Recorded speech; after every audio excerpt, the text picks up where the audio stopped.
بسم اللہ الرحمن الرحیم۔ تاریخ پاکستان کے حوالے سے آج ہم پاکستان کے تیسرے وزیر اعظم کے متعلق پڑھیں گے۔ چنانچہ آج کا جو ہمارا پہلا سوال ہے وہ یہ ہے کہ پاکستان کے تیسرے وزیر اعظم کون تھے؟ تو اس کا درست جواب ہے پاکستان کے تیسرے وزیر اعظم کا نام محمد علی بوگرا ہے۔ تو آج ہم بوگرا وزارت کے متعلق پڑھیں گے، یہ کب سے کب تک وزیر رہے اور کیا کیا کارنامے اس نے سر انجام دیے، وزیر اعظم بننے سے پہلے یہ کیا تھے، یہ تمام چیزیں آج کے اس لیکچر میں انشاءاللہ ہم ڈسکس کریں گے۔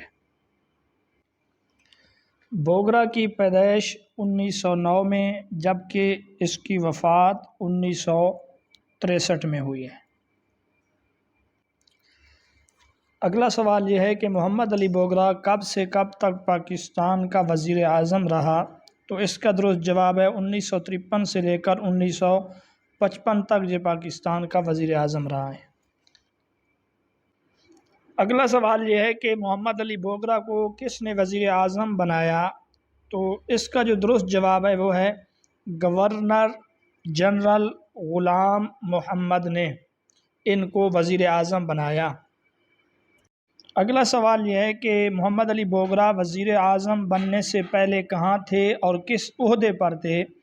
اس کا جواب دینے سے پہلے آپ کو یہ بتلانا ضروری سمجھتا ہوں کہ محمد علی بوگرا نے یونیورسٹی آف کلکتہ سے تعلیم حاصل کی ہے اور یہ 1937 میں بنگال کی اسمبلی کے رکن منتخب ہوئے 1937 میں، اور خواجہ ناظم الدین کی وزارت میں یہ وزیر صحت کی حیثیت سے بھی کام کرتے رہے۔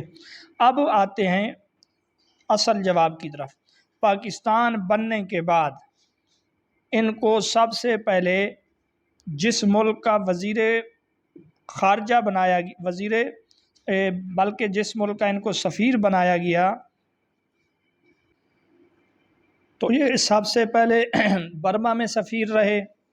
1948 میں ان کو کینیڈا میں سفیر تقرر کیا گیا ان کا، 1952 تک وہاں پہ یہ سفیر رہے۔ اس کے بعد امریکہ میں سفیر تھے، وہاں سے واپسی پر ان کو پاکستان کا وزیر اعظم بنا دیا گیا۔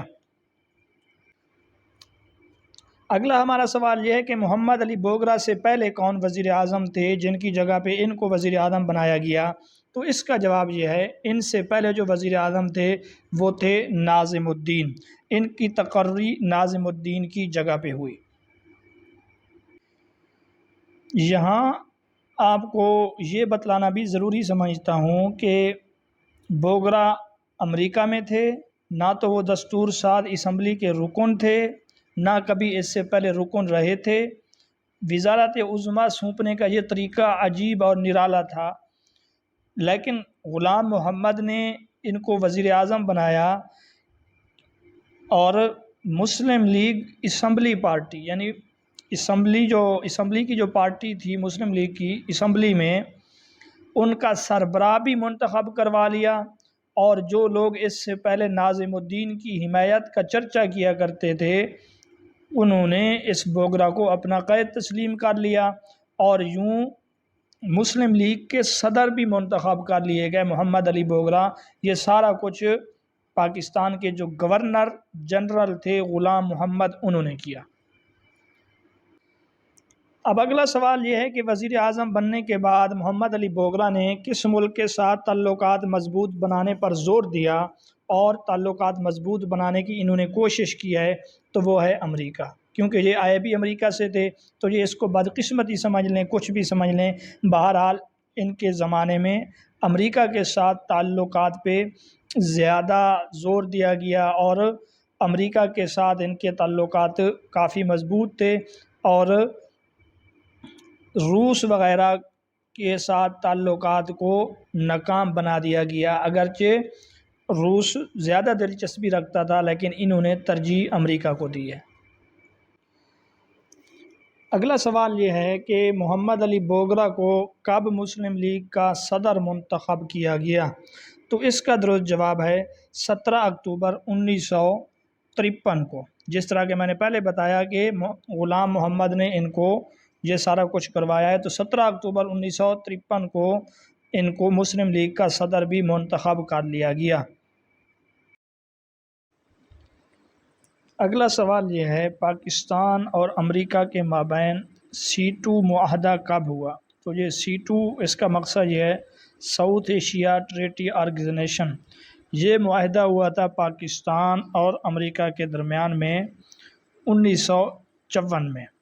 1954 میں یہ معاہدہ ہوا۔ یہ ایک طرح کا دفاعی معاہدہ تھا پاکستان اور امریکہ کے مابین۔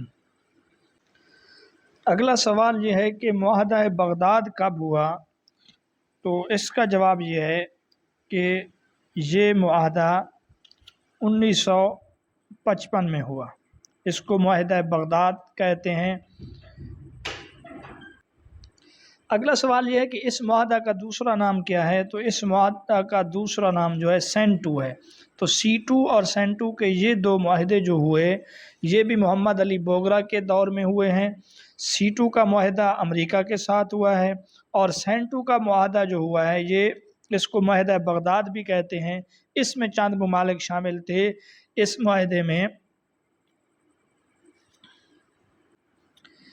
ترکی، ایران، عراق، برطانیہ شامل تھے، جبکہ اس معاہدہ کا جو مقصد تھا یہ مشرق وسطیٰ میں کمیونزم کے پھیلاؤ کو روکنا، یہ بنیادی مقصد تھا۔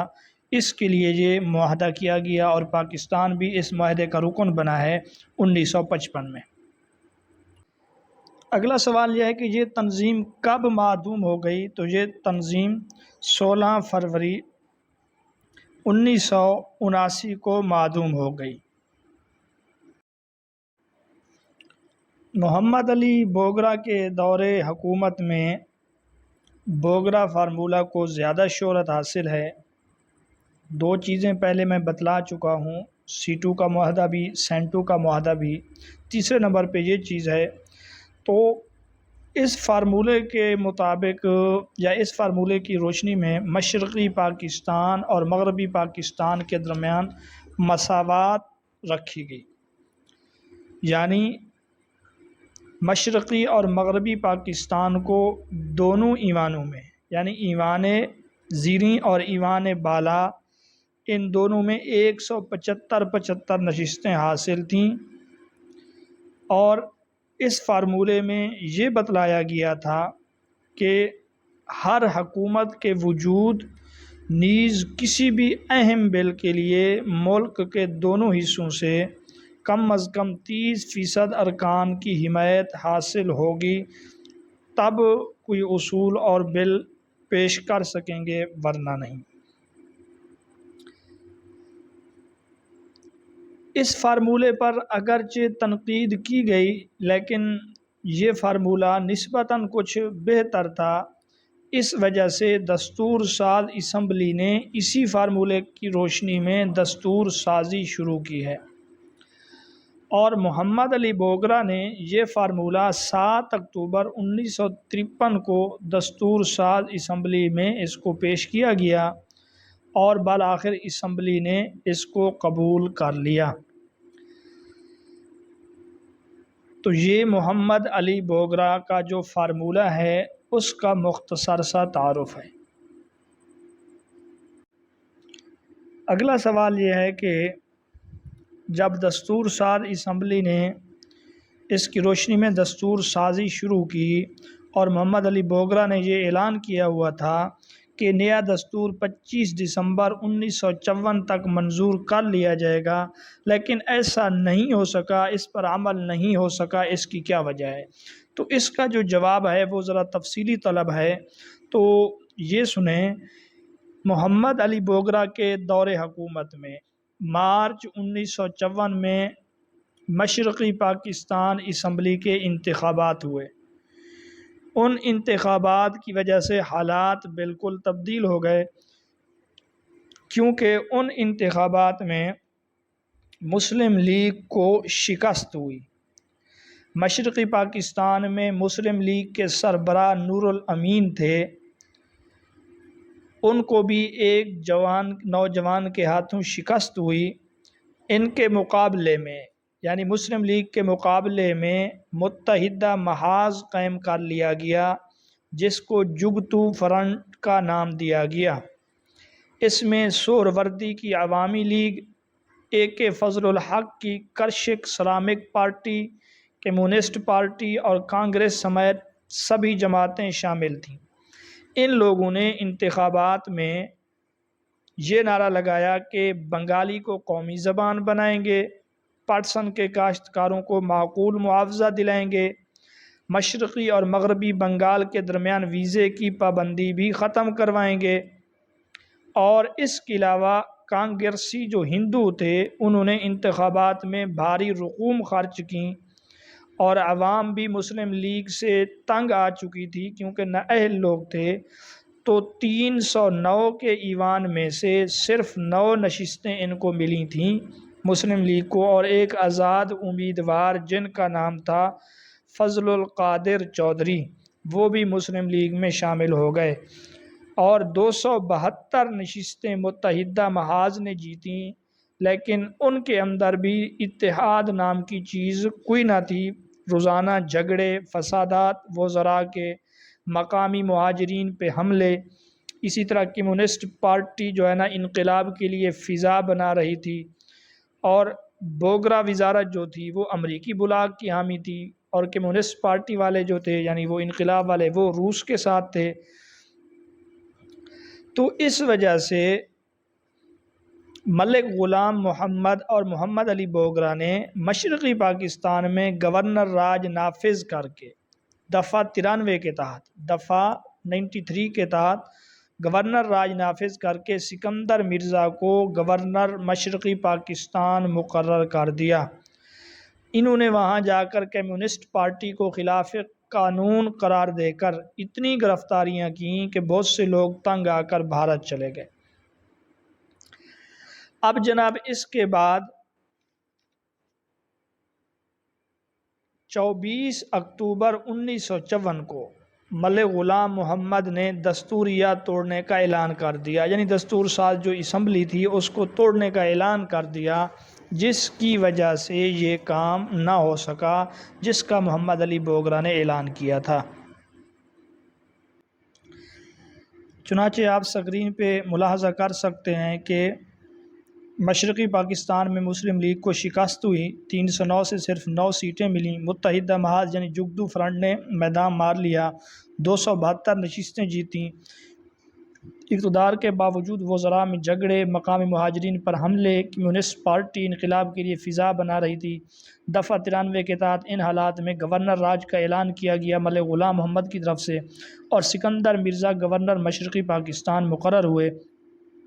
بالآخر 24 اکتوبر 1954 میں ملک غلام محمد نے دستوریہ توڑنے کا اعلان کر دیا، جس کی وجہ سے جو 25 دسمبر 1954 کو نیا دستور منظور کروانے کا اعلان کیا گیا تھا اس پر عمل درآمد نہ ہو سکا، اگرچہ دستور ساز اسمبلی اس وقت تک دستور بنانے کا کام تقریباً مکمل کر چکی تھی۔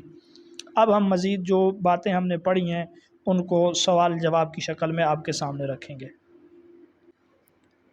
اگلا سوال یہ ہے کہ متحدہ محاذ میں یعنی جو جماعتیں تھیں مسلم لیگ کے خلاف جن کو جگتو فرنٹ کہا جاتا ہے، اس میں سہروردی کی جو جماعت تھی یا جو پارٹی تھی اس کا نام عوامی لیگ، جبکہ اے کے فضل الحق کی پارٹی کا کیا نام تھا؟ تو اس کا جواب ہے ان کی پارٹی کا نام کرشک سلامک پارٹی۔ تو یہ 4 مشہور پارٹیاں تھیں، ایک اے کے فضل الحق، دوسرا یہی Krishak Islamic party, number 3 communist party, اور چوتھے نمبر پہ کانگریس۔ ان چاروں نے مل کر مشرقی پاکستان میں 1954 کے جو انتخابات ہوئے مسلم لیگ کو شکست دی۔ مسلم لیگ کا وزیر اعلیٰ مشرقی پاکستان میں یا مسلم لیگ کا سربراہ بھی تھا جس کا نام تھا نور الامین، اس کو شکست ہوئی۔ اگلا سوال یہ ہے کہ دستوریہ توڑنے کے بعد جو اقدامات ہوئے وہ کیا ہوئے؟ تو وہ جواب لکھنے سے پہلے سن لیں کہ ملک غلام محمد نے محمد علی بوگرا کو اب نئی وزارت بنانے کی دعوت دی، کیونکہ وہ تو اسمبلی ختم ہو چکی ہے۔ اس نئی وزارت میں فوج کے حاضر سروس سربراہ محمد ایوب خان کو وزیر دفاع بنایا گیا پہلی مرتبہ، کہ ایک حاضر سروس کو۔ پھر میجر جنرل سکندر مرزا کو وزیر داخلہ بنایا گیا، اور خان عبدالغفار خان کے بھائی کو بھی وزارت میں شامل کیا گیا۔ اس فیصلے کو دستوریہ کے جو سپیکر تھے، سابقہ دستوریہ کے، جس کو توڑ دیا گیا، اس کے سپیکر مولوی تمیز الدین نے سندھ ہائی کورٹ میں چیلنج کر دیا اور گورنر جنرل کے اس اقدام کو خلاف دستور قرار دیا۔ لیکن جو وفاقی حکومت تھی انہوں نے فیڈرل کورٹ میں اپیل کی کہ یہ ٹھیک نہیں ہے۔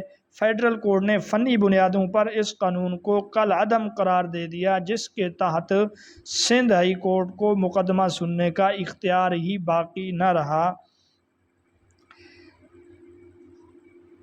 اس کے بعد اب نئی دستور ساز اسمبلی بنانی تھی، جس کو دوسری دستور ساز اسمبلی کہتے ہیں۔ تو دوسری دستور ساز اسمبلی کے لیے جسٹس محمد منیر صاحب کی قیادت، جسٹس محمد منیر صاحب جو پاکستان کے دوسرے چیف جسٹس ہیں، ان کی قیادت میں بعض شرائط کے تحت نئی دستور ساز اسمبلی بنانے کی اجازت دے دی گئی۔ یہ اس طرح ہوا کہ وفاقی حکومت نے فیڈرل کورٹ سے اس تعطل کو دور کرنے کے لیے مشورہ طلب کیا، کیونکہ اب تعطل آ چکا ہے، پہلی دستور ساز اسمبلی ختم ہے، کام کچھ نہیں ہو رہا۔ تو فیڈرل کورٹ نے جسٹس محمد منیر کو مقرر کیا اور ان کو اس چیز کا قائد بنایا۔ دوسری دستور ساز اسمبلی کی تشکیل میں کل 80 ارکان تھے۔ اب آپ اس کو ملاحظہ کر سکتے ہیں کہ ملک غلام محمد نے بوگرا کو نئی وزارت بنانے کی دعوت دی۔ اس وزارت میں ایوب خان وزیر دفاع، سکندر مرزا وزیر داخلہ ہیں، لیکن دستوریہ کے جو سپیکر تھے مولوی تمیز الدین، انہوں نے اس فیصلے کو قبول نہ کیا، سندھ ہائی کورٹ میں چیلنج کر دیا۔ وفاقی حکومت نے فیڈرل کورٹ میں اپیل دائر کر دی اس فیصلے کے، اس چیلنج کے خلاف۔ فیڈرل بورڈ نے وفاقی حکومت کو اس مقدمہ کے سننے سے روک دیا، جیسا کہ آپ پڑھ آئے۔ پھر اس تعطل کو دور کرنے کے لیے فیڈرل بورڈ نے دوسری دستور ساز اسمبلی بنانے کی اجازت دی اور جسٹس محمد منیر صاحب کی قیادت میں۔ تو یہ وہ کچھ اہم کارنامے تھے محمد علی بوگرا کے دور حکومت میں۔ انشاءاللہ اور باتیں پڑھیں گے اور کوشش یہ کریں گے کہ جس قدر ممکن ہو آسان کر کے ان کو آپ کے سامنے رکھیں۔ اجازت دیجیے، اللہ حافظ۔